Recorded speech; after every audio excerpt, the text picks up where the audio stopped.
Ang mabuting balita ng Panginoon, ayon kay San Lucas.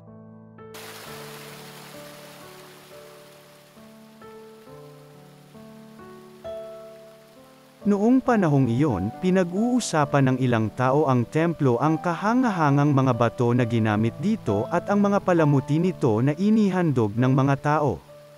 Kaya't sinabi ni Jesus, darating ang panahong lahat ng nakikita ninyong iyan ay iguguho, walang batong itet-iras sa ibabaw ng kapwa bato.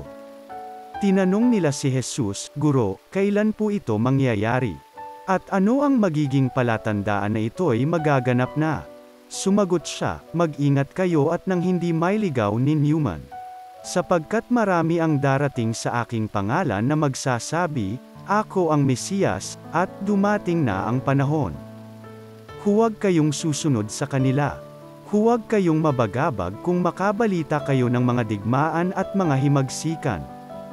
Dapat mangyari ang mga ito, ngunit hindi darating kara-karaka ang wakas.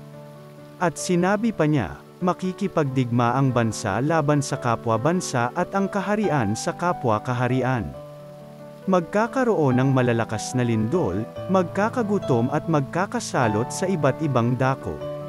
May lilito na mga kakilakilabot na bagay at mga kagilahil-alas na tanda buhat sa langit. Ang mabuting balita ng Panginoon.